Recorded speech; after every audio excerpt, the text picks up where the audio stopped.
Sudarshan news आज देश के एक ऐसे कोने में आपको ले चलेगा जो उत्तर पूर्व में स्थित है। सफर है नागालैंड के दीमापुर से रुजाजो गांव तक का एक ऐसा रहस्यमय सफर जिसके दौरान हम आपको इतिहास से जुड़े कई ऐसे अनछुए किस्सों से रूबरू करवाएंगे जिन्हें जानना आपके लिए बेहद जरूरी है।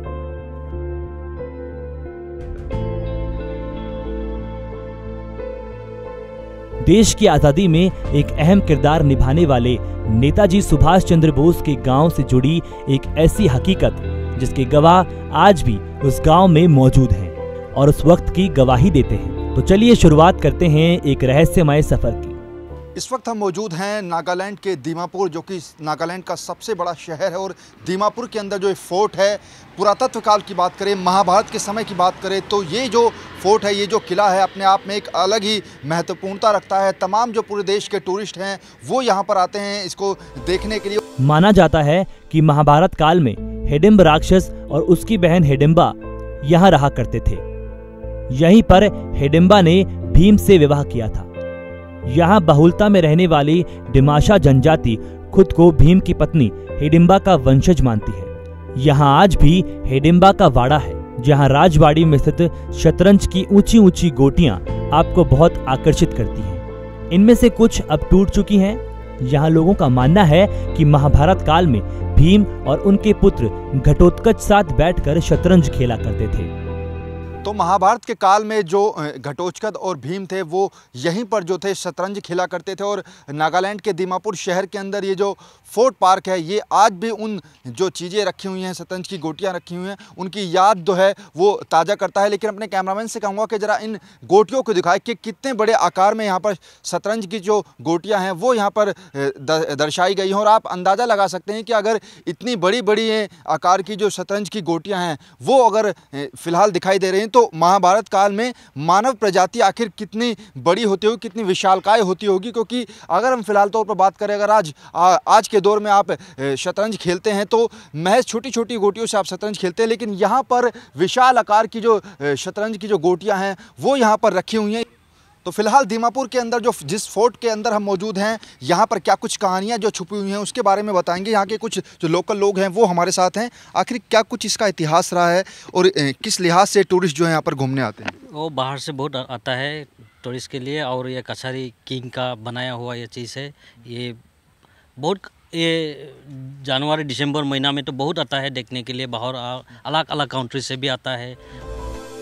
इसके बाद हमारी टीम रुजाजो गांव के लिए निकल पड़ी। हमारा पहला पड़ाव था नागालैंड की राजधानी कोहिमा। कोहिमा दीमापुर से 80 किलोमीटर की दूरी पर है। थोड़ी दूर चलने पर हमें स्टोन पार्क दिखा तो हम उसके अंदर चल दिए। हम आपको दीमापुर से कोहिमा तक का सफ़र तय कराएंगे और साथ ही साथ कोहिमा के बाद हम आपको एक नागालैंड के ऐसे गांव में लेके चलेंगे, शायद जो गांव पिछले 70 सालों से अपनी बुनियादी सुविधाओं के लिए तरस रहा है, इंतज़ार कर रहा है। जी हाँ, हम बात कर रहे हैं रुजाजो गांव की, जहां पर नेताजी सुभाष चंद्र बोस 1944 में गए थे, 9 दिन ठहरे थे। लेकिन वहां पर जो उन्होंने लोगों को आश्वासन दिया था कि इस गाँव को मैं गोद लूँगा, वो आश्वासन अभी आश्वासन ही रहा है, क्योंकि आज़ादी के 70 साल बीत चुके हैं। और ऐसे में राष्ट्र निर्माण ने अब ये तय किया है कि वो इस गांव को गोद लेगा, रुजाजो में जो बुनियादी सुविधाएं हैं वो मुहैया लोगों को करवाएगा। लेकिन फिलहाल हम दीमापुर के यहाँ पर हम स्टोन पार्क की बात करें तो ये एक स्टोन पार्क है, जहाँ पर पर्यटन के लिहाज से बात करें तो काफ़ी ज़्यादा सैलानी जो है वो इस पार्क में आते हैं घूमने के लिए। आप देख सकते हैं कि जिन्होंने कलाकृतियाँ बनाई हैं उनके नाम भी यहाँ पर लिखे हुए हैं। धीरे धीरे हमारी टीम गहरी घाटियों, ऊंचे ऊंचे पहाड़ों और बेहद ही संकरे रास्ते के बीच से होकर कोहिमा की तरफ बढ़ रही थी। रास्ता काफी खराब था, इसीलिए हमें काफी संभल कर चलना पड़ रहा था। हालांकि सड़क निर्माण कार्य भी लगातार चल रहा था।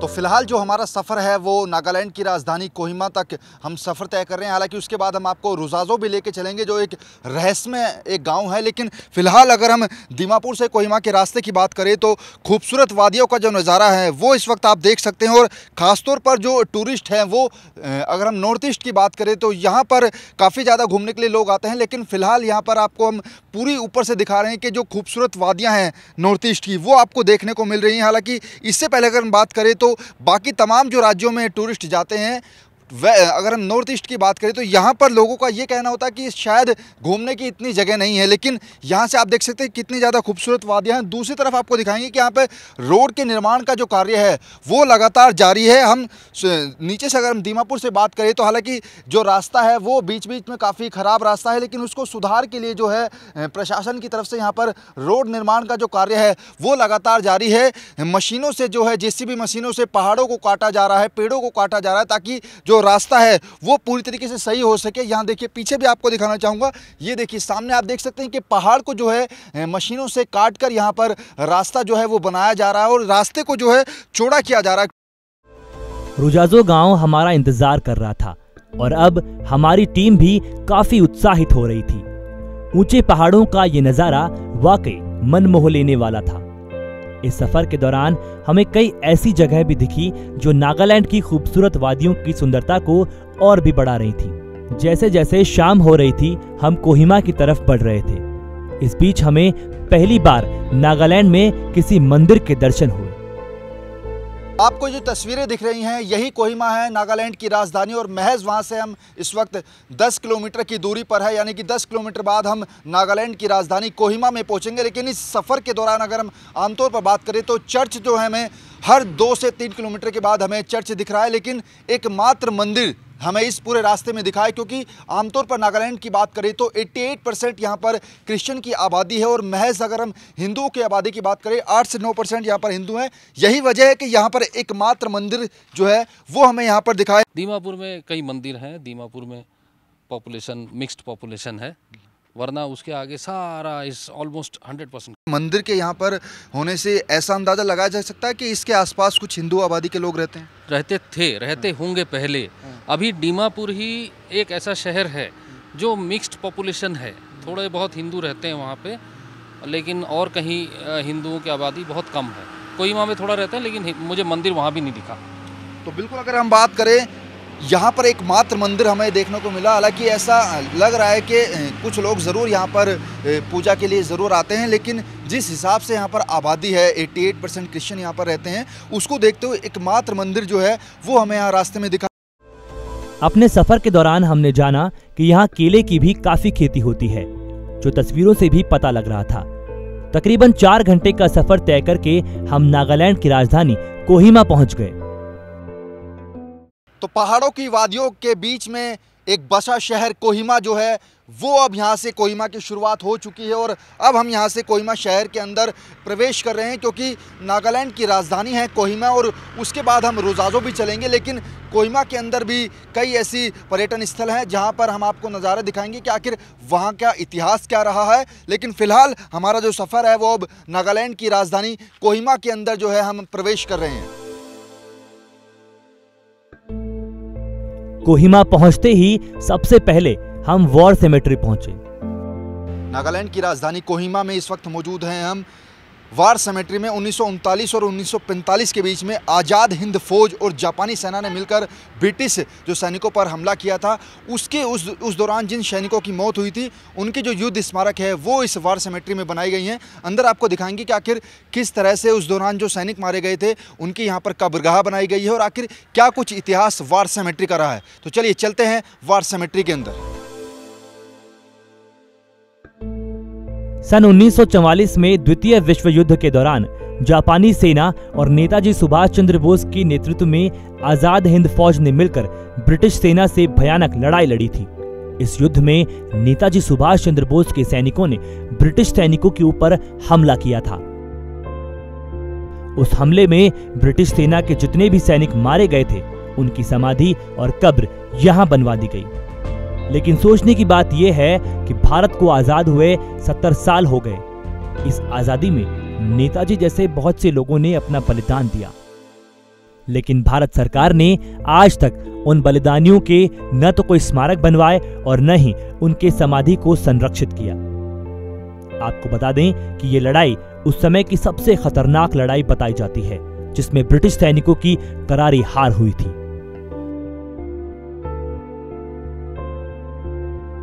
तो नागालैंड की राजधानी कोहिमा में इस वक्त हम मौजूद है और यहाँ पर वॉर सेमेट्री के अंदर हम आए हैं। यहाँ पर आप देख सकते हैं कि सन 1939 से और 1945 के बीच में जो द्वितीय विश्व युद्ध हुआ था, उस दौरान सबसे बड़ी जो जंग हुई थी, जापानी सेना और आज़ाद हिंद फौज के जो सैनिक थे, उन्होंने मिलकर जो ब्रिटिश सैनिक थे उनके साथ जंग की थी। और उस दौरान जो सैनिक वहाँ पर मारे गए थे, उनकी यहाँ पर कब्रगाह जो है वो यहाँ पर बनाई गई है। और पूरे अगर हम वॉर सेमेट्री की बात करें तो यहाँ पर अपने कैमरामैन से कहूँगा कि इन कब्रगाहों को दिखाए जो उस दौरान सैनिक मारे गए थे, उनकी यहाँ पर कब्र जो है वो बनाई गई है। खुद हमारे साथ जो कमल सोनियाल जी हैं, कमल जी, क्या कुछ इतिहास इस सेमेट्री का रहा है? देखिए, ये जो आपके पीछे दिख रहा है, यहाँ पे 917 हिंदू और सिख सैनिकों को उनका मतलब दाह संस्कार किया गया था। और यहाँ जो आपको ग्रेव्स यानी जो कब्रगाह दिख रही है, वो कब्र 1420 ब्रिटिश सैनिकों की है।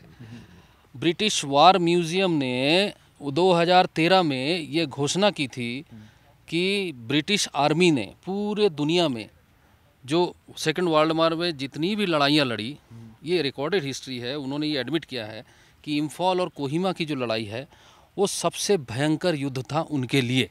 और यहाँ पे आज़ाद हिंद फौज और जापानी सेना ने ब्रिटिश आर्मी पर हमला किया था। ये जो जगह है, ये कोहिमा के डिप्टी कमिश्नर का बंगलो होता था यहाँ पे, उसका ये टेनिस कोर्ट है। ये जो पहाड़ी है इसको गैरिसन हिल बोलते हैं, गैरिसन हिल।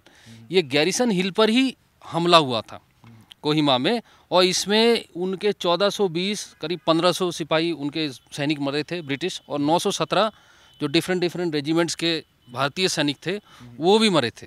अगर हम सोनियाल जी, अगर हम उस दौरान बात करें तो उस दौरान द्वितीय विश्व युद्ध के दौरान ऐसा माना जा रहा है कि सबसे बड़ी जंग को इसको माना गया था। जी, द्वितीय विश्व युद्ध के दौरान जो सेकेंड वर्ल्ड वार में जो ब्रिटिश सेना मतलब उनके अंडर उस समय न्यूजीलैंड की भी लोग थे, आपके कनाडा के भी लोग थे, ऑस्ट्रेलिया के भी लोग थे, और भारत तो उनका सबसे बढ़िया कॉलोनी था, तो उसके सारे सैनिक थे। तो उन्होंने जो लड़ाई लड़ी, पूरे दुनिया में उन्होंने लड़ाई लड़ी। एलाइड फोर्सेस में ब्रिटेन, अमेरिका और रशिया थी, और एक्सिस फोर्सेस में जर्मनी, जापान और इटली थी। तो आज़ाद हिंद फौज जो है जापान के सहायता से लड़ रही थी। तो जापान और आज़ाद हिंद फौज ने मिलके ये जो पहाड़ियाँ आप इधर देख रहे हैं, वो जो पहाड़ियाँ देख रहे हैं, उन सब पहाड़ियों को पार करके वो आए। कोहिमा और दीमापुर के जो सड़क है उस पर उन्होंने हमला किया। एक दिन में उन्होंने हज़ारों ब्रिटिश सेना के लोगों को भी मारा और ब्रिटिश ट्रकों को भी बर्बाद किया, टैंकों को बर्बाद किया। बहुत भयानक युद्ध हुआ था। और यहाँ पे ब्रिटिश जो सेना थी वो आत्मसमर्पण करने के लिए एकदम तैयार थी। अगर हम फिलहाल बात करें तो क्या ये वॉर सेमेट्री पर्यटन के लिहाज से अब काफ़ी ज़्यादा इंपॉर्टेंट हो गया? जी हाँ, जो भी कोहिमा में आता है वॉर सेमेट्री ज़रूर आता है। ये यहाँ का मुख्य आकर्षण है, और आप देख ही सकते हैं ये काफ़ी वेल मेंटेन्ड है, और मतलब कोहिमा का एक मुख्य आकर्षण है। अगर हम उस दौरान अगर युद्ध की बात करें तो उस समय अगर हम आज़ाद हिंद फौज की बात करें, जिसके सबसे आगे नेतृत्व सुभाष चंद्र बोस जी ने किया था, और हम खुद रोजाजो भी जा रहे हैं जहां पर नेताजी सुभाष चंद्र बोस से भी काफ़ी उनसे जुड़ा इतिहास छुपा हुआ है। क्या उस युद्ध के दौरान नेताजी सुभाष चंद्र बोस की क्या भूमिका थी? नेताजी सुभाष चंद्र बोस आज़ाद हिंद फौज के सेनानायक ही नहीं थे, आज़ाद हिंद फौज की प्रेरणा थे। वो सिर्फ आज़ाद हिंद फौज के ही अध्यक्ष नहीं थे, आज़ाद हिंद गवर्नमेंट के वो मतलब अधिकर्ता थे, और वो आज़ाद मतलब भारत के पहले प्रधानमंत्री थे। वो भारत के पहले प्रधानमंत्री थे। ये फैक्ट ज़्यादातर लोगों को पता नहीं है। और उन्होंने पूरी अपनी एक सरकार बनाई थी जो बाहर चलती थी, इंडिया के बाहर मेनलैंड में। और मैं एक चीज़ और बताना चाहता हूँ आपको कि आज़ाद हिंद सरकार ने ये नॉर्थ ईस्ट में कई पार्ट्स को उन्होंने आज़ाद करा लिया था। नॉर्थ ईस्ट में कई पार्ट्स को उन्होंने आज़ाद करा लिया था, जैसे कि मोइरांग था मणिपुर में, और मिज़ोरम के पार्ट्स थे, और उधर आपका अंडमान निकोबार था। वहाँ पे उनकी सरकार चलती थी, आज़ाद हिंद फौज की आज़ाद सरकार चलती थी। तो बिल्कुल 1963 में असम से अलग होकर नागालैंड पूर्ण राज्य जरूर बन गया था, लेकिन जितना विकास नागालैंड के अंदर होना चाहिए था शायद वो उतना भी नहीं हुआ है। क्योंकि राजधानी की खासतौर पर कोहिमा की अगर बात करें तो यहाँ पर हालांकि पर्यटन के लिहाज से वॉर सेमेट्री ज़रूर मशहूर है। जो लोग यहाँ पर आते हैं, पर्यटक जो आते हैं यहाँ पर ज़रूर आते हैं। लेकिन आपको दिखाना चाहूँगा यहाँ से ऑल ओवर जो कोहिमा पूरा शहर है वो यहाँ से दिख रहा है। लेकिन अगर हम बात करें, उनियाल जी कुछ आप बताना चाह रहे हैं? जी हाँ, मैं एक चीज़ और जो बहुत अजीब चीज़ मुझे हम लोगों को पता चली यहाँ आके, हमें ये पता चला कि यहाँ पे शूटिंग करना मना है। तो हमने कहा कि परमिशन हमें दिलवा दो, तो उन्होंने कहा ये परमिशन इंग्लैंड से लेनी पड़ती है, क्योंकि ये जो यहाँ पे कब्र खाना बना है ब्रिटिश सैनिकों का, वो कॉमनवेल्थ वार ग्रेव्स कमीशन है, कुछ है CWGC टाइप का, उन्होंने वो मेंटेन करते हैं। ये परमिशन अभी भी वहाँ से लेनी पड़ती है। ये बहुत अजीब बात है, ताज्जुब हमें होता है तो कि आज़ाद देश में रह के हमें परमिशन। आप ये मान सकते हैं कि आज़ाद हुए भारत को 70 साल हो गए, लेकिन अभी भी भारत कैद है। हाँ बिल्कुल, आज़ादी कहाँ है, मतलब अभी तक हमें परमिशन अगर इंग्लैंड से लेनी पड़ रही है, एक अपने भारत भूमि में खड़े होके, जिसको आज़ाद कराने के लिए इतना भयंकर युद्ध यहीं पे हुआ, तो क्या फ़ायदा। इसके बाद हम पहुंचे उस टैंक के पास जो 1944 की उस लड़ाई का सबसे बड़ा गवाह है। जी हाँ, जब युद्ध के दौरान आजाद हिंद फौज अंग्रेजी सेना से लोहा ले रही थी, तब बारिश काफी तेज थी। तभी अचानक ब्रिटिश सेना का ये टैंक पहाड़ी से खिसक कर नीचे आ गया, जहां आजाद हिंद फौज के सैनिकों ने टैंक को चारों ओर से घेर लिया। ब्रिटिश सैनिकों ने अपने आप को घिरता देखकर टैंक का ऑपरेटिंग सिस्टम ऑटोमेटेड मोड पर करके टैंक के बैरल को 180 डिग्री के रोटेशन पर डाल दिया, जिसके बाद टैंक से ऑटोमेटिक फायरिंग होने लगी। उसके बाद ब्रिटिश सैनिक वहां से भाग निकले।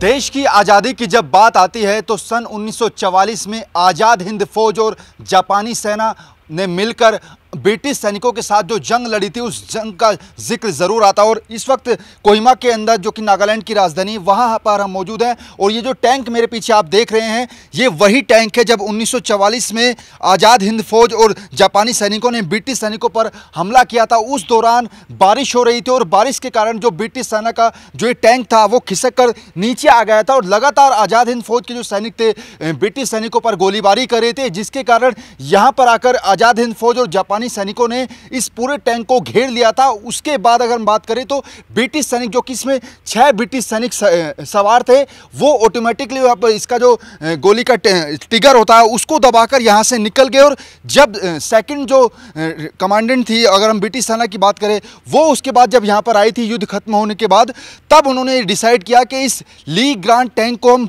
यहीं पर स्थापित किया उन्होंने। और ये निशानी जो है, जो 1944 जो वार हुई थी उसकी निशानी इसको माना जाता है।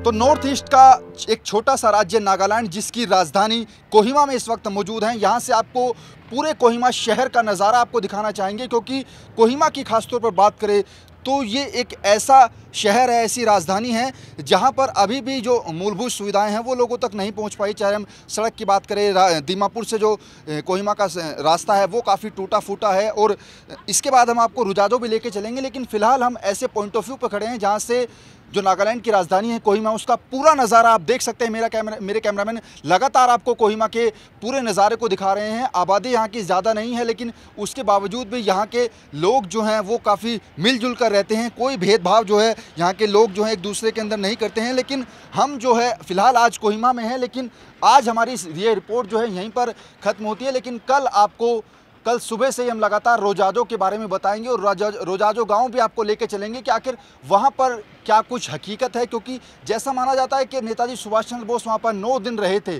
और अभी भी आज़ादी के 70 साल के बाद भी वो गांव मूलभूत सुविधाओं से अछूता है।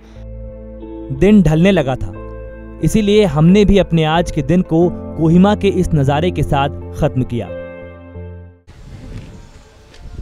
दिन की शुरुआत होते ही हम निकल पड़े अपने आखिरी पड़ाव नेताजी के गांव रुजाजो की ओर। घने जंगलों और पहाड़ियों से गुजरता ये रास्ता अपने आप में बहुत कुछ बयां कर रहा था। प्रकृति की सुंदरता का ऐसा मनोरम दृश्य जो दूर दराज से आने वाले सैलानियों को आकर्षित करता है। तो फिलहाल हम कोहिमा से लेकर रोजाजो जा रहे हैं। और रास्ते की अगर हम बात करें तो जैसा कि माना जाता है कि कोहिमा और पूरा नागालैंड शहर जो है एक प्राकृतिक वादियों से घिरा हुआ है। और यहाँ पर गहरी गहरी घाटियाँ, खूबसूरत वादियों का जो नज़ारा है आप पीछे देख सकते हैं कि यहाँ पर काफ़ी सुहाना मौसम है। और आमतौर पर मौसम यहाँ पर इसी तरीके का रहता है। कोहिमा की बात करें तो कोहिमा रुकते हैं और उसके बाद अगर ऊपर वो लोग जाना चाहते हैं तो रास्ते में इस तरीके की खूबसूरत घाटियों का नज़ारा जो है वो लगातार देखते रहते हैं। जैसे जैसे हमारी टीम रुजाजो की ओर बढ़ रही थी, रास्ते और ज्यादा खतरनाक होते जा रहे थे। रास्ते को दर्शाते बोर्ड हमारा जोश और उल्लास बढ़ा रहे थे। यहाँ से चोजुबा के लिए रास्ता जाता है और चोजुबा से महज 8 किलोमीटर की दूरी पर जो है रुजाजो गांव बसा हुआ है। काफ़ी छोटी आबादी का वो गांव है, लेकिन उस गांव की अगर हम बात करें तो आज़ादी से पहले की कई ऐसे इतिहास जो हैं उस गांव से जुड़े हुए हैं, जो हम आपके सामने बताएंगे कि आखिर उस गाँव के क्या क्या इतिहास जुड़े हुए हैं।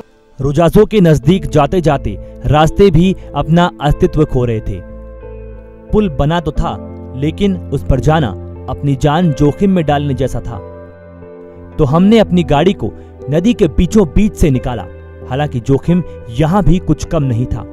तो नागालैंड की राजधानी कोहिमा से रुजाजो का सफ़र हम तय कर रहे हैं और यहाँ पर रास्ता जो है वो काफ़ी संकरा है, काफ़ी ख़राब रास्ता है। ऊपर आप मेरे पीछे देख सकते हैं कि ये जो पुल बना हुआ है, ये हालांकि शुरुआती अगर हम इसकी बात करें शुरुआती हिस्से से ये पुल जो है वो टूटा हुआ है। हालांकि गाड़ियाँ ऊपर से भी जाती है, लेकिन अगर किसी को नीचे से भी जाना है तो एक ये रास्ता भी है जो जिसको हम शॉर्टकट भी अगर हम कहें तो वो है, क्योंकि नदी के बीच में से पार होकर यहाँ से लोग जाते हैं। हमारी जो गाड़ी है खुद नदी के बीचों बीच से जाएगी और आप देखिए कि आखिर किस तरह से जो शॉर्टकट रास्ता है वो अब हम यूज़ कर रहे हैं, क्योंकि हमारी जो गाड़ी है वो नदी को पार करते हुए धीरे धीरे इस शॉर्टकट रास्ते को हमने अपनाया है, क्योंकि पुल का जो शुरुआती हिस्सा था वो टूटा हुआ था और हमने रिस्क नहीं लिया और हमारी जो गाड़ी है वो इस शॉर्टकट रास्ते को अपनाते हुए नदी को पार किया है हमने।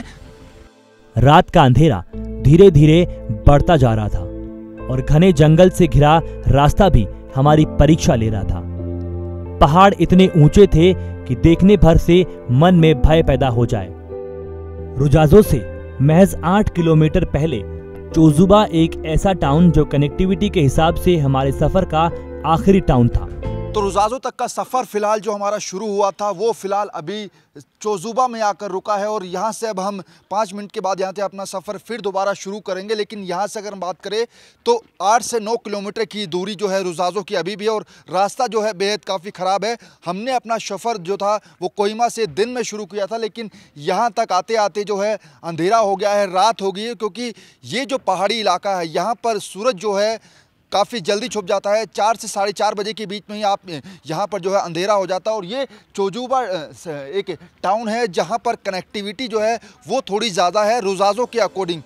रात के अंधेरे रास्तों को पार करते हुए आखिरकार हमें एक बोर्ड दिखा जो रुजाजो गांव के आगमन का गवाह है। यानी अब हम नेताजी के रुजाजो गांव तक पहुंच चुके थे।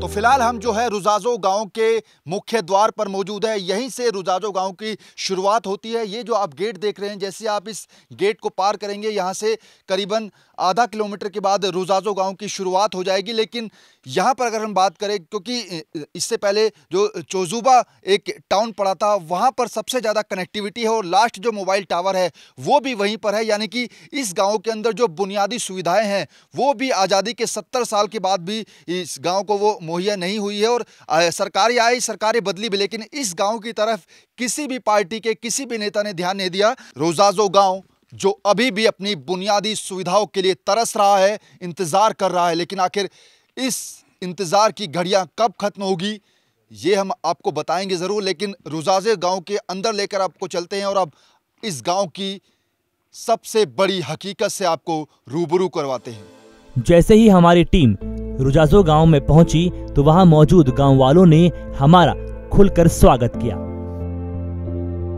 सूरज की पहली किरण के साथ ही ऊंची ऊंची पहाड़ियों से घिरा 4000 की आबादी और नेताजी की तमाम यादों को संजो कर रखने वाला एक छोटा गांव रुजाजो खिलखिला रहा था और अपनी खूबसूरती को बयां कर रहा था। बिना समय गवाए हम भी गांव में निकल पड़े। देश की आज़ादी की बात हो और नेताजी सुभाष चंद्र बोस का जिक्र ना हो, ऐसा नहीं हो सकता। जी हाँ, तुम मुझे खून दो मैं तुम्हें आज़ादी दूं का नारा देने वाले नेताजी सुभाष चंद्र बोस 1944 में जब लड़ाई और युद्ध का दौर था, इसी गांव रुजाजो के गांव में आकर रुके थे। और ये रुजाजो गांव छोटी सी आबादी वाला गांव, जब नेताजी सुभाष चंद्र बोस और उनकी आज़ाद हिंद फौज सेना यहाँ पर आकर 9 दिन तक ठहरी थी, उसके बाद जब नेताजी यहाँ से जाने लगे तो उन्होंने एक वादा किया कि मैं इस गांव को गोद लूंगा और बुनियादी सुविधाएं मुहैया करवाऊंगा। सबसे पहले हम पहुंचे उस जगह जहां पर नेताजी ने आज़ाद हिंद फौज के साथ रुजाजो गांव में प्रवेश किया था। और पत्थरों पर बैठकर गांव वालों के साथ पहली मीटिंग की थी। उस वक्त को याद दिलाने के लिए हमारे साथ 101 साल के वो शख्स भी मौजूद थे जिन्होंने नेताजी के साथ रहकर उस समय आजाद हिंद फौज और गांव वालों के बीच संवाद का काम किया था।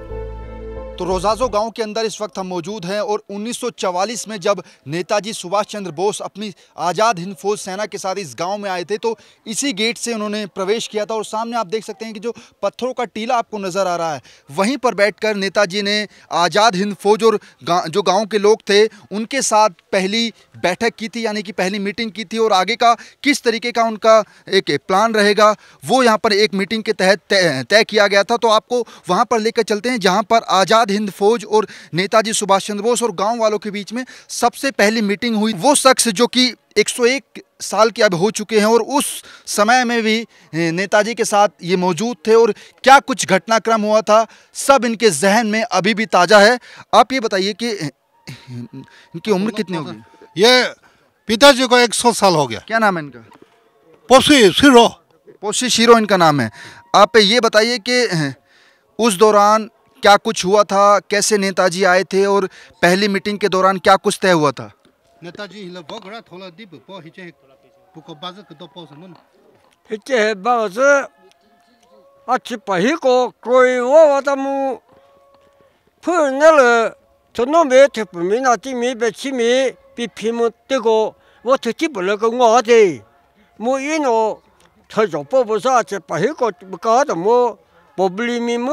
वो हिले थेती बोले कंगु थे सीतानो चिपाही कोई मो पब्लिमी मुत्ती तू हिले कंगु चोरा। जब नेताजी साहब आया था शुरू में इसी गांव रजा जो गांव में घुसा था तब यहीं पर रुका और अपना फौजी को सब यहीं पर कथा गया और गांव वाला को भी बुलाया कि गांव वाला भी सब आ जाओ यहाँ पर, हम लोग को यहाँ लड़ाई करने के लिए युद्ध करने के लिए आया है दूसरा से, और इसलिए आप लोगों को गाँव वाला हम सब कुछ आप लोगों को समझाएगा, इसलिए आप लोगों को क्या क्या करना है हम समझाएगा, इसलिए सब यहाँ आकर के इकट्ठा हो जाओ और यहाँ पर बैठ जाओ, मैं इसको बसन देगा और सबको समझाएगा बोल के बताया है। अच्छा, उस दौरान गांव पर जो है गोलीबारी भी लगातार हो रही थी क्योंकि जो ब्रिटिश सेना थी वो लगातार आक्रमण कर रही थी। लेकिन अगर हम इस जगह की बात करें उस टाइम कितने आज़ाद हिंद फौज के सैनिक नेताजी के साथ थे? नेताजी ओ पिछोड़ा ना हिलो हे जा दाजी के से जा पर ना था मो जा सच्ची पाही में गता क्रोई होता बुर्मा सोलो को नो खुजा बाद फोगी सोलो हिले होता ऐसा दिल्लीलन मणिपुरलन ये सामी चलन पर आसाम रिमेन बातालिन पर मुद्दे बहुत चौदाम तब को कुलिची से नो ये सामी चलन नो फेंकला तापराम हर वो गता साथ थप्पाही में क्रोमोजी जा तो दिज बॉस है क्रोमोजी वो दा वो हाको बोला तो वो चिपाही में वो नाती में वो कक्रिवासु तो ना सुनो वो कक्रिवासु बेची में कक्रिवासु मोती वो हिले कंगो आते। कई सैनिक इतना आया है कि नहीं बता सकता है कितना है, हम गिनती नहीं गया, लेकिन कम से कम कई बटालियन आया, कई सैनिक आया, इसलिए काफ़ी आया, इसलिए मालूम नहीं हो पा रहा, लेकिन काफ़ी आर्मी आया उसको साथ बोला है। अच्छा, और उस समय नेताजी के साथ आज़ाद हिंद फौज के सभी सैनिक मौजूद थे। उस समय जब नेताजी को आपको खाने के लिए आप लोगों ने क्या दिया, क्योंकि उस दौरान ज़्यादातर जो खाने पीने की चीज़ें थी वो मुहैया नहीं होती थी? हाकोनो सीजीनो थाबा बोसनो पोगजे इनो तो सच उराही पसनो आरना कम हाबाली तो हो मुनो को आँख को मजीदानो उको को जो न बकमाल हुआ न तो हो सीधी पता। सुभाष चंद्र बोस ने बोला है साहब ने, मैं इसी गांव में रहेगा और ये गांव मेरा गांव ही माना जाएगा, और जो आप लोगों जो अनाज खाता है वही मैं भी खाएगा बता करके जो जो मिलता है वो सब लेकर के उनको फौजी को दिया और साहब को नेताजी को दिया बोला है। अच्छा, जब नेताजी यहाँ पर आए थे तो उस जब 9 दिन के ठहरने के बाद नेताजी जब इस गांव से जाने लगे, उस वक्त क्या नेताजी ने आश्वासन दिया? क्योंकि उस वक्त ये भी कहा जाता है कि नेताजी ने कहा था कि मैं राइस मिल यहाँ पर लगवाऊंगा, लेकिन आज़ादी के 70 साल हो गए हैं, क्या उस वादे को किसी सरकार ने पूरा करने की कोशिश की? नेताजी नो जथचिउ करा बाजे दिबु छिबु को सुदा शिमदास को परमा 아, 스노 레타지노 시지비노 얼나 붙지도 시기다나 하고 떨하고 터워 터즈 치세모짜 크법즈 그 즈법즈 서가지고 허법즈 터부고보 허보노브 가다브 그라니고 허보고 구라고 기 시지하고 그마자 흐래 9 दिन जब नेताजी इसी गांव में ठहरा था तो हम लोग को तो उसी टाइम में कोई सुविधा नहीं था, राशन पानी तो बाहर से नहीं आता, गांव में जो मिलता वही खा वही पीता है। इसलिए जाकर के झरना नीचे से यहाँ तो पानी को पाइप सर्विस नहीं था, इसलिए नीचे से पानी भूख के बम्बू को उसी मटका में पानी लेकर के उसको फौजी को खिलाया और नेताजी को खिलाया। और जो गांव में मिलता है मुर्गा और घास, उसको बाद यह अनाज जो जो नागालू को खाता है रजा जो वाला, वो सब लेकर के वो आर्मी और नेताजी साहब को खिलाया, सुअर को भी खिलाया और मुर्गा सब लेकर के नेताजी को खिलाया। तो फिर उसी को दौरान नेताजी ने बोला हम इसी गांव पक्का हो गया, जो आज़ादी होगा हम सब कुछ करेगा बोल के बताया। तो बिल्कुल नेताजी जब जा रहे थे तो उन्होंने आश्वासन दिया था कि वो इस गांव को गोद लेंगे, लेकिन यही पत्थरों के टीले हैं जहां पर पहली मीटिंग जो थी यहाँ पर हुई थी। सान्याल जी, 70 साल हो गए हैं आज़ादी के, आपको लगता है कि जो नेताजी ने वादा किया था उसको सरकारें आई भी बदली भी, लेकिन आखिर इस गाँव की तरफ क्यों नहीं रुक किया किसी सरकार ने? देखिए, नेताजी हमारे इतिहास में नेताजी को वो स्थान कभी नहीं मिला जो मिलना चाहिए। और 70 साल तक कांग्रेस की सरकार थी, कांग्रेस की सरकार ने सिर्फ यही किया कि नेताजी के नाम को कैसे दबाया जाए। तो उन्होंने अगर कोई वादा किया था कहीं पे तो उस कांग्रेस की सरकार को कोई सरोकार नहीं था। बट हमें उम्मीद है कि अभी की सरकार ये ज़रूर करेगी। एक चीज़ मैं आपको बताना चाहता हूँ, ये जो आप देख रहे हैं ये जो जगह है, यहीं पे नेताजी ने पहली मीटिंग की। ये जो गेट आप देख रहे हैं ये गेट पहले था और पूरे गांव के चारों तरफ दीवार होती थी। ये जो पहाड़ियां आप देख रहे हैं, रोहित जी अगर आप दिखाएंगे, ये जो पहाड़ियां हैं इनके पीछे से आज़ाद हिंद सेना आई थी, पूरी पहाड़ी से मणिपुर से चल चल के आई थी, पैदल चल के आई थी। और इस गेट से एंट्री करके उन्होंने पहली मीटिंग गांव वालों के साथ यहाँ किया था। गांव वालों को इकट्ठा किया, उनको बताया गया कि हम लोग आए हैं देश को आज़ाद कराने, हमें यहाँ कुछ दिन के लिए रहना है, आप हमारे खाने पीने का बंदोबस्त करो। जब ये मीटिंग कर रहे थे तो ऊपर से एक ब्रिटिश एयरफोर्स का एक प्लेन गुजरा, तो वो टो लेने के लिए कि बिकॉज नेताजी सबसे बड़े विवादित फिगर थे सेकेंड वर्ल्ड वार में। तो जब वो यहाँ से गुजरा तो तब उन्होंने मीटिंग स्थल यहाँ से चेंज करके कहीं और कर दिया, वो हम आपको अभी दिखाएंगे। उस समय जब ब्रिटिश सेना के हेलीकॉप्टर लगातार गांव के ऊपर मंडरा रहे थे, ऐसे में नेताजी ने अपनी मीटिंग का स्थान बदल दिया और घने जंगलों और बड़े बड़े पेड़ों के बीच नया स्थान चिन्हित किया। तो नेताजी जब 9 दिन तक रोजासो गांव में ठहरे थे तो जहां पर पहला उन्होंने मीटिंग का स्थान चुना था वहां पर ओपन था। जो ब्रिटिश सेना के जो हेलीकॉप्टर ऊपर से जाते थे वहां से सब कुछ ओपनली दिखाई देता था। उसी वजह से नेताजी ने उस स्थान को बदलकर यहां पर रखा। और आमतौर पर अभी भी यहां पर आप देख रहे हैं कि बड़े बड़े पेड़ जो हैं, जंगल, घना जंगल यहां पर दिखाई दे रहा है। लेकिन उस दौर की बात करें, उस समय की बात करें तो यहां पर काफी घना जंगल था, जिस वजह से अगर ऊपर से हेलीकॉप्टर भी गुजरता था तो नीचे कुछ लोग, अगर कुछ लोग बैठे हैं जंगल के नीचे, पेड़ों के नीचे, तो वहां पर दिखाई नहीं देता था उनको।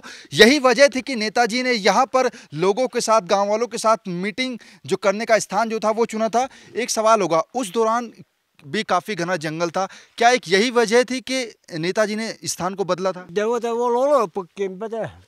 अच्छा, यहाँ से जब मीटिंग हुआ यहाँ से छुप छुप के बैठा, उसके बाद थोड़ा सुनसान हो गया, हवा जब चले गया तो यहाँ से फिर गांव में चले गया। जैसे जैसे हम गांव में आगे बढ़ रहे थे, हमें नेताजी से जुड़ी काफी रहस्यमय बातें पता लगती जा रही थीं।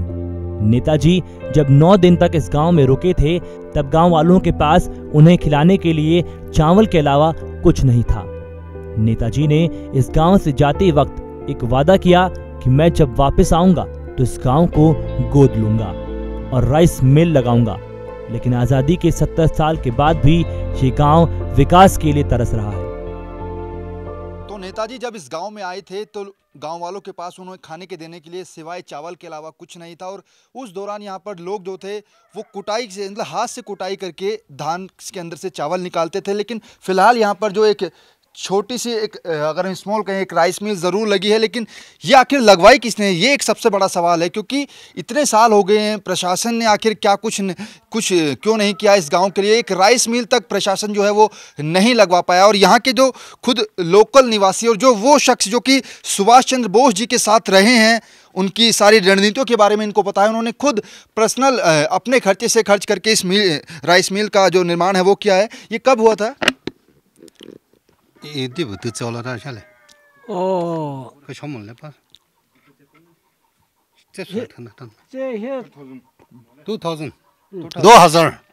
2000 में हुआ है। जब नेताजी तो बोला था गाँव वाला तो मेहनत से अपना हाथ से चक्की ने था तो खुद धान कुटता था, तो वो बोला आज़ादी होने से हम तो चक्की सब इसी गांव में लगा देगा। बोला तू नहीं लगाए, तू कुछ नहीं हो। तो पिताजी ने खुद अपना ये चक्की लेकर लगा दिया और बस्ती वाला को मदद दे रहा है अभी। अब हम उस जगह पर पहुंचे जहां युद्ध के दौरान आजाद हिंद फौज ने ब्रिटिश सेना के असम राइफल के सैनिकों को बंधक बनाकर रखा था। चलिए रुजाजो के अब आपको ऐसे एक घर में लेके चलते हैं जहां पर 1944 के दौर में जब युद्ध चल रहा था, आजाद हिंद फौज और नेताजी सुभाष चंद्र बोस जी असम राइफल की 3 बटालियन को जो है इसी बंधक बनाकर यहीं पर लेकर आए थे। और यहाँ पर उनको बंधक बनाकर रखा गया था क्योंकि उस दौरान तो जहाँ युद्ध का दौर था। सन्याल जी, क्या उस समय हुआ था? यहाँ से करीब 60 किलोमीटर दूर पे एक गांव है, उसका नाम है जेसामी। जेसामी में बहुत भयंकर कॉन्फ्रंटेशन हुआ था, लड़ाई हुई थी, जहाँ पे आज़ाद हिंद फौज और आसाम रेजिमेंट, अभी जो आसाम राइफल है वो अलग है, उस समय आसाम रेजिमेंट थी जो ब्रिटिश सेना के अधीन थी, उनके बीच में हुआ था। आसाम रेजिमेंट हार गई, उनको आज़ाद हिंद फौज ने बंदी बना के इसी घर में, और ऐसे ही 2-3 और घर हैं, इनमें यहाँ बंद रखा था। तो बिल्कुल यहाँ पर बंधक बनाया गया था। लेकिन यहाँ पर ये चीज़ देखिए, उस दौरान जब राइस मिल नहीं थी तो इस तरह से धान को कूटा जाता। जी बताइए। हाँ, पहले तो चक्की ने था, तो सबको घर में ये लकड़ी को ये बना के रखता है, इसी से धान कूट के ना वो नेताजी साहब को फौज को खिलाया, सबको घर में इसी तरह रहता है। इसके बाद हम उस घर में पहुंचे जहां 1944 में नेताजी आकर रुके थे। नेताजी से जुड़ी यादें और सभी साजो सामान आज भी उस समय की यादों को ताजा कर रहा था। तो नेताजी सुभाष चंद्र बोस जब 1944 में रुजाजो गांव आए थे तो इसी घर में आकर वो ठहरे थे। इस घर के आपको अंदर लेके चलते हैं कि आखिर किस तरीके का अब इस घर में किस तरह का बदलाव आया। और क्योंकि यहाँ पर अगर हम आमतौर पर बात करते हैं, देखिए कितना पुराना ये घर है। 1944 में इसी घर के अंदर नेताजी आकर रुके। तो यहाँ पर जो खाने पीने की चीज़ें हैं वो अभी भी दर्शाई गई हैं, और यही वो घर है जहाँ पर नेताजी आकर रुके थे, और इसी पर नेताजी जो थे वो सोया करते थे। यहाँ पर ये जो सुराही आपको देखने को मिल रही है, इसमें जो है पानी रखा जाता था। और यहाँ देखिए ये जो मिट्टी के बर्तन हैं, इसमें भी खाने पीने की चीज़ें जो थी वो रखी जाती थी। और ये 9 दिन का उनका जो समय था वो इसी घर के अंदर गुजरा था। गांव में सभी घर तकरीबन तिकोनी आकार में बने हुए हैं। रुजाजो गांव के लोग साल के खत्म होने पर नए साल का स्वागत अपनी सांस्कृतिक सभ्यता के आधार पर नृत्य और कई प्रकार के कार्यक्रम करके करते हैं। अपनी वेशभूषा को पहनकर गांव के लोग नाचते गाते हुए नए साल को मनाते हैं। तो नागालैंड के रुजाजो गांव में इस वक्त हम मौजूद हैं, और यहाँ पर जो सांस्कृतिक कार्यक्रम है, जो यहाँ का लोकल एक नृत्य होता है वो यहाँ पर किया जा रहा है। आप देख सकते हैं कि तमाम जो यहाँ के लोग हैं गांव के, वो अपनी ही ड्रेस में अपनी ही सांस्कृतिक एक तरीके से यहाँ पर नृत्य कर रहे हैं। क्योंकि एक यहाँ पर ये जो है कार्यक्रम जो है वो किया जा रहा है, और यहाँ पर तमाम जो गाँव के लोग हैं वो अपनी ही यहाँ की ड्रेस पहनकर, नागाओं वाली ड्रेस पहनकर यहाँ पर जो प्रदर्शन है वो कर रहे हैं। भेजोनी जी, ये किस तरह का डांस है, इसको क्या कहते हैं? ये हम लोग को तो साल में कम से कम 12 महीना अपना सब काम होने के बाद साल में एक मनोरंजन को खुशी के लिए एक बार सब गाएंगे और डांस करेंगे। ये गांव को माहौल ये एक साल में एक बार माना जाता है। रुजाजो गांव की महिलाएं आज भी रुई से काटकर कपड़ा बनाती हैं। ये सब चीजें दर्शाती हैं कि ये लोग अपनी सभ्यता को बिल्कुल भी नहीं भूले हैं। साल 1944 में जब नेताजी इस गांव में 9 दिन रुके थे, तब गांव के लोग नेताजी और उनकी सेना के लिए अपनी पीठ पर लाद कर पीने का पानी और खाने की चीजें लेकर आते थे।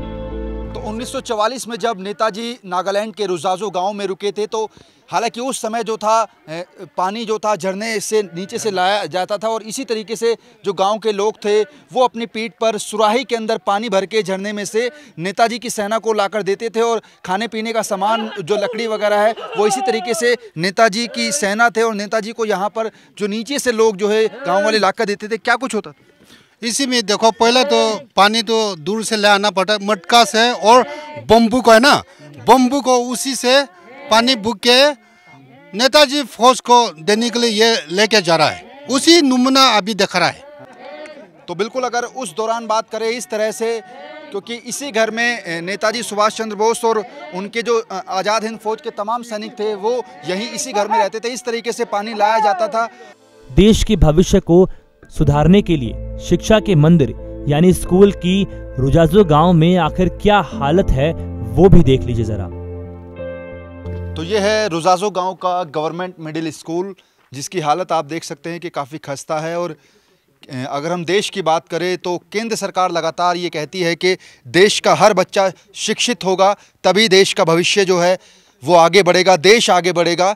ऐसा केंद्र सरकार के तमाम मंत्री कहते हैं कि शिक्षित भारत होगा तभी भारत आगे बढ़ेगा। लेकिन यहाँ पर इस स्कूल की हकीकत आप देख सकते हैं कि हालांकि 8th क्लास तक ये स्कूल है, 2002 में इस स्कूल का निर्माण कराया गया था, लेकिन यहाँ पर मुश्किल से कुछ ही टीचर है जो बच्चों को पढ़ाते हैं और यहाँ पर बुनियादी सुविधाएं जो स्कूल के अंदर होती हैं वो नहीं है। बजरंग जी, क्या क्या सुविधाएं आप लोग इस स्कूल के अंदर चाहते हैं जो अभी तक नहीं है? इसको अंदर सुविधा होना चाहिए, मास्टर पूरा होना चाहिए, टीचर जो है कम से कम कितना क्लास है उसी हिसाब से एक क्लास के लिए एक मास्टर होना चाहिए और अच्छा से पढ़ाई करना चाहिए ना। ये रुजाजो गांव है जिसके अंदर ये स्कूल लगता है और 4000 की आबादी वाला ये रुजाजो गांव, जिसके जो बच्चे हैं वो यहाँ पर जो है आते हैं। देखिए जरा, हालांकि सब देखिए घंटे के नाम पर यहाँ पर इस एक जो है गाड़ी के रिम को जो है यहाँ पर लगाया गया है और ऐसे ही यहाँ पर जो बैल बस्ती है जब बच्चे यहाँ पर आते हैं। लेकिन यहाँ पर उम्मीद करते हैं कि हमारी इस रिपोर्ट के बाद जैसे हम इस बैल को बजा रहे हैं, शायद सरकार की आंखें खुलेंगी, सरकार के कान खुलेंगे और इस स्कूल का भी विकास हो सकेगा। गांव से करीबन 2 से 3 किलोमीटर दूर ऊंची पहाड़ी पर स्वास्थ्य सेवाओं के लिए बनाए गए प्राइमरी हेल्थ सेंटर की हालत ऐसी थी कि मानो यहां सालों से कोई आया ही नहीं। गांव वालों से पता लगा तो मालूम हुआ कि यहां सिर्फ एक डॉक्टर है, वो भी कभी कभी आता है। रुजाजो गांव जो कि अपनी बुनियादी सुविधाओं से काफ़ी तरस रहा है, अछूता है बुनियादी सुविधाओं से। यहाँ पर प्राइमरी हेल्थ सेंटर में हम आए हैं जो कि रुजाजो में ही पड़ता है, जो 2008 में बनवाया गया था, जो कि यहाँ के गवर्नर थे, उन्होंने यहाँ पर बनवाया था। लेकिन अब इसकी हकीकत आपको दिखाते हैं कि प्राइमरी हेल्थ सेंटर जो है इसमें हालांकि जो बता रहे हैं सनियाल जी, कितने बेड सेट हैं? 10 बेड है, एक डॉक्टर हैं और एक लेकिन डॉक्टर दिखाई नहीं दे रहा। नहीं, ये तो बल्कि बाहर से, आज वर्किंग डे है तब भी ताला बंद था। यहाँ पे मुझे बताया गया है कि कोई मेडिसिन भी नहीं है, मतलब प्रॉपर मेडिसिन भी नहीं है। अगर हम बात करें तो ये डॉक्टर का एक ये डॉक्टर साहब क्लिनिक का चैम्बर है। देखिए डॉक्टर साहब का ये चैम्बर है, लेकिन फिलहाल यहाँ पर डॉक्टर मौजूद नहीं है। गहरी घाटियों के बीच 874 घरों वाला नेताजी का ये गांव रुजाजो दूर से देखने में काफी मनमोहक लगता है। आप मेरे पीछे जो देख रहे हैं छोटा सा गांव, यही नागालैंड का वो रुजाजो गांव है जहां पर नेताजी सुभाष चंद्र बोस 1944 में 9 दिन आकर ठहरे थे और उनके साथ आज़ाद हिंद फौज के तमाम सैनिक इस गांव में ठहरे थे। लेकिन उन्होंने जो वादा किया था उस वादे को अब पूरा किया है। राष्ट्र निर्माण संस्था ने इस गांव को गोद लेने का वादा जो नेताजी ने किया था। आप देख सकते हैं कि जो तमाम जो ऊंची ऊंची पहाड़ियों और गहरी गहरी घाटियों के बीच में घिरा हुआ ये छोटा सा गाँव, जिसकी आबादी करीबन 4000 है, 874 घरों वाला एक गाँव अभी भी बुनियादी सुविधाओं से वंचित है, अछूता है। नेताजी के गांव से जुड़ी सभी बातों और गांव की बुनियादी सुविधाओं को देखने और परखने के बाद अब हमारी टीम निकल पड़ी उस जगह पर जहां पहुंचना शायद हमारे लिए बेहद ही खतरनाक और मुश्किल था, जहां पर नेताजी और आज़ाद हिंद फौज ने 9 दिन तक रुजाजो गांव में रुकने के बाद ऊंची पहाड़ी पर जाकर अपना पहला हेडक्वार्टर बनाया था। और ब्रिटिश सेना से जमकर मुकाबला किया था। कुछ दूर तक गाड़ी से जाने के बाद हमारा रास्ता खत्म हो गया। अब हमें करीबन 5 से 8 किलोमीटर तक घने जंगलों के बीच रास्ता बनाकर ऊपर पहुंचना था। गांव के लोग और बीएसएफ के जवानों के साथ हम निकल पड़े इस खतरनाक रास्ते पर। 1944 में जब नेताजी सुभाष चंद्र बोस रोजाजो गांव में 9 दिन तक ठहरे थे, उसके बाद यहीं पर उनका हेडक्वार्टर जो था बना था। इन घने जंगलों के बीच से होते हुए हेडक्वार्टर पड़ेगा जहां पर इस वक्त हम जा रहे हैं, और वहीं पर सबसे पहला आज़ाद हिंद फौज का हेडक्वार्टर बना था, जिसे नेताजी के नेतृत्व में वहां पर आज़ाद हिंद फौज कही थी। तो चलिए इन घने जंगलों के बीच से होते हुए हम आपको अब उस हेडक्वार्टर पर ले जा रहे हैं। आज भी इस रास्ते पर चलना बेहद खतरनाक है, क्योंकि कांटेदार झाड़ियों और घने जंगलों के बीच से जाना जान जोखिम में डालने जैसा था। लेकिन हमारी टीम बिना किसी डर के आगे बढ़ रही थी। आज़ादी के 70 साल बीत चुके हैं, लेकिन आज हम आपको एक ऐसी हकीकत से रूबरू करवा रहे हैं जिसका अंदाजा भी शायद कुछ लोगों को नहीं है। उन्हीं जंगलों के बीच से हम अब उस पहले हेडक्वार्टर पर जा रहे हैं, जहां पर नेताजी सुभाष चंद्र बोस और आज़ाद हिंद फौज ने 9 दिन नागालैंड के रोजाजो गांव में रुककर यहां पर हेडक्वार्टर उस वक्त बन रहा था जब नेताजी और आज़ाद हिंद फौज के जो सैनिक थे वो रोजाजो गांव में रुके थे। लेकिन 9 दिन के बाद इन्हीं घने जंगलों के बीच से होते हुए नेताजी सुभाष चंद्र बोस इन्हीं घने जंगलों के रास्तों से होते हुए हेडक्वार्टर तक पहुंचे थे, जहां पर पहला हेडक्वार्टर आज़ाद हिंद फौज का बना था। मेरे कैमरामैन लगातार आपको दिखा रहे हैं कि आखिर ये जो घना जंगल है, हालांकि काफ़ी ऊंचाई पर ये जगह है। देखिए धीरे धीरे हम आपको लेके चल रहे हैं उस हेडक्वार्टर की तरफ। रास्ता जो है, अगर इन जंगलों की बात करें तो आम नागरिक जो है वो इन जंगलों के बीच से नहीं गुजर सकता है। हमारे साथ बीएसएफ के लोग और तमाम रोजाजो गांव के लोकल लोग मौजूद हैं। काफ़ी खड़ी चढ़ाई है ये पहाड़ पर, और ये देख सकते हैं कि हमारा सांस भी फूल रहा है, क्योंकि काफ़ी ऊंचाई पर यह हेडक्वार्टर बना है। घने जंगलों के बीच से होता हुआ हमारा ये सफ़र अब उस हेडक्वार्टर पर जाकर रुकेगा, जो कि आज़ाद हिंद फौज का पहला हेडक्वार्टर था। कुछ दूर चलने के बाद अब हम पहुंचे आज़ाद हिंद फौज के बनाए गए पहले बंकर के पास, जिसकी निशानी आज भी बहुत कुछ याद दिला रही थी। तो नागालैंड के रोजाजो गांव से ऊपर जब आज़ाद हिंद फौज और नेताजी सुभाष चंद्र बोस का जो पहला हेडक्वार्टर है वहां पर हम जा रहे हैं। कुछ ही देर के बाद हम वहां पहुंचेंगे, लेकिन ये देख सकते हैं कि ये पहला बंकर है जो कि आज़ाद हिंद फौज का जो हेडक्वार्टर था उसका पहला बंकर यहां पर बनाया गया था। लेकिन फिलहाल जो है, क्योंकि चारों तरफ घना जंगल है और फिलहाल ये बंकर जो है पूरा झाड़ी और पत्तियों से पूरा ढक चुका है। लेकिन ये एक बंकर था जहां पर ब्रिटिश सेना ने गोलीबारी की थी और फिर यहां पर जो था ये निस्तो नाबूद कर दिया गया था। लेकिन पहला ये बंकर था आज़ाद हिंद फौज का जो हेडक्वार्टर था, उसकी तस्वीरें हम आपको दिखा रहे हैं, क्योंकि ये जो पूरा रास्ता है रोजाजो से ऊपर तक, देश की आज़ादी के लिए नेताजी ने क्या कुछ नहीं किया उसको हम बता रहे हैं। क्योंकि नेताजी ने जो नारा दिया था, तुम मुझे खून दो मैं तुम्हें आज़ादी दूंगा, उसकी झलक आप इन जंगलों में भी देख सकते हैं। क्योंकि ये अभी फिलहाल इतने जंगल हैं, लेकिन आप अंदाजा लगा सकते हैं कि सन 1944 में ये जंगल कितने ज़्यादा घने होंगे। और इन झाड़ियों को काटते हुए नेताजी सुभाष चंद्र बोस और उनकी जो पूरी सेना थी वो यहाँ तक पहुंची थी, हेडक्वार्टर बनाया था। और ये पहला बंकर जिसकी तस्वीरें हम आपको दिखा रहे हैं। नेताजी सुभाष चंद्र बोस ने अपनी सेना का पहला हेडक्वार्टर यहीं पर बनाया था। बड़े बड़े पेड़ों से घिरी इस जगह पर रहकर ही नेताजी ने अंग्रेजी सेना से युद्ध करके देश की आजादी की नींव रखी थी। 1944 में यहीं आज़ाद हिंद फौज ने पहला अपना हेडक्वार्टर बनाया था। और रोजाजो गांव से 1800 से भी ऊपर फीट हम ऊपर आए हैं। और यहाँ पर बात करें तो घने जंगलों के बीच से होते हुए फिलहाल सुदर्शन न्यूज़ की टीम बीएसएफ के लोगों के साथ यहाँ तक पहुँची है, क्योंकि यहाँ पर आम लोग नहीं आ सकते, क्योंकि काफ़ी घना जंगल। और यहाँ पर आपको बताते हैं कि किस तरह से हेडक्वार्टर बनाया गया था, और अभी भी उसके निशान जो है वो यहाँ पर देखे जा सकते हैं। बजोनी जी, इतना ऊपर हम आ गए हैं, आखिर अभी भी यहाँ पर इतना घना जंगल है, आप कुछ बताइए कि आखिर उस वक्त कितना ज़्यादा घना जंगल था? उसी टाइम में तो आज से 70 साल पहले है, बहुत जंगल था और अंधेरा, बहुत जंगल था, कोई भी नहीं आ सकता था। तो नेताजी तो मेरा गांव में 9 दिन बैठ के दिन को निकल गया, तो ये पहाड़ी सब चारों तरफ नजर आता है, कोई भी दुश्मन आने से दिखाई देता है, इसलिए नेताजी यहाँ आकर के बैठा और यहाँ कैंप बनाया और यहाँ पर हेडक्वार्टर बना के बैठा है। अगर हम अभी भी उन जगहों के निशान बाकी है जहाँ पर बंकर बनाए गए थे नेताजी के द्वारा? यहाँ पर अभी भी निशाना बना हुआ है, बंकर है और कैंप को खुदा हुआ और बम अंग्रेजों ने बम फेंका था नेताजी को ऊपर कैंप को बर्बाद करने के लिए, तो उसको निशाना अभी भी थोड़ा थोड़ा नजर आ रहा है, क्योंकि अभी भी यहाँ पर घना जंगल है और इसी से आप अंदाजा लगा सकते हैं कि 1944 में आखिर क्या हालात इस जगह के होंगे, कितने घने जंगल होंगे। लेकिन उसके बीचों बीच यहाँ पर आकर नेताजी ने पूरा हेडक्वार्टर बनवाया अपना और यहीं से अंग्रेजी सेना का मुकाबला किया। तो रुजाजो गांव से करीबन 1800 फीट ऊपर हम इस चोटी पर आए हैं, जहां पर सन 1944 में नेताजी सुभाष चंद्र बोस और उनकी सेना आज़ाद हिंद फौज ने आकर अपना पहला हेडक्वार्टर यहां पर बनाया था।